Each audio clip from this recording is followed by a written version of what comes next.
Good morning. We are about to start the second day of questioning of the former Detective Chief Inspector of the Special Demonstration Squad, HN58. Yesterday finished with him having to admit that by December 2000, he was fully aware of the sexual relationship that existed between Jim Boyling and Rosa. He'd also basically had to admit that he knew that Jenna was in a sexual relationship with Alison. This was following both women, tracking them down.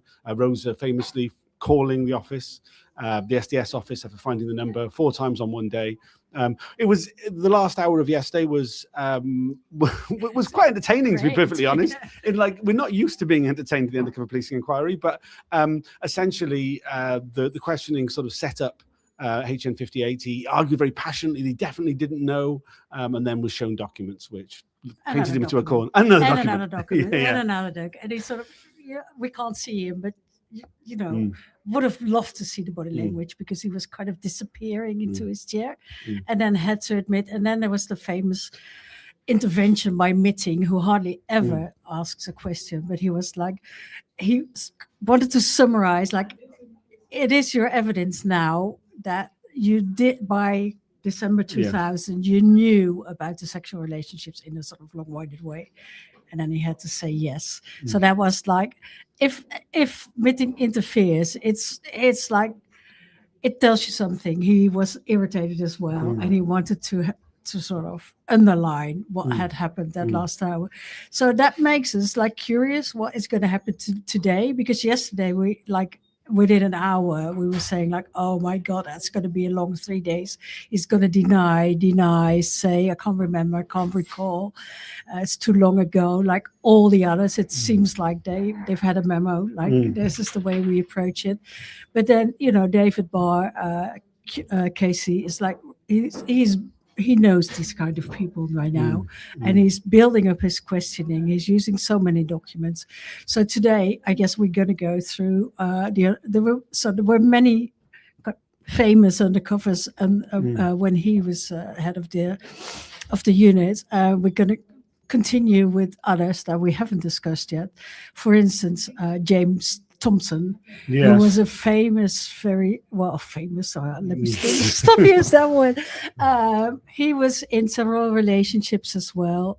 He continued the relationships after his deployment, which is quite extraordinary. And also, we discussed in the past few weeks Operation Lime, which was him. That will be after. It's after him. Yeah. Okay. So that shouldn't come up in theory. Though there's plenty of things that that Thompson was involved with, but by the time, I mean, essentially, he appeared. We see this lack of reporting from him during that whole period. He was off being film scouts for locations or something. I mean, basically his cover job. His cover job just made him set up a company doing that kind of work, and apparently doing more than undercover work. And also he had like 2 false identities. One based also again on the identity of a child that had died young, and nobody really knows what he used that identity for. We think that he had all kinds of plans for after his undercover operation, undercover time, that he thought was used for, he had several passports. He had all kind of plans that we don't know about and which are outside the remit of this inquiry. But we do know that he went abroad to do all kind of security work in war-stricken areas. I mean, what's interesting, I think, is that as soon as Mike Dell comes in, who comes in the July of 2001, is that within a few months, he's decided that James Thompson's a wrong un, that he's stealing a living, that it does an investigation with him, along with HN53, who's the detective inspector at the time, who overlaps the 2 detective chief inspectors. So what was HN58 doing about him that he'd got to this point, essentially? We didn't hear anything from Mike Dell to criticize HN58, but Mike Dell did actually give a lot of answers. He didn't claim to forget that much, but when it came to anything about 58, he was very forgetful. He couldn't remember any sort of handover. He was like, oh, I'm sure that whatever he says is true, which is always a sign that, it's probably not.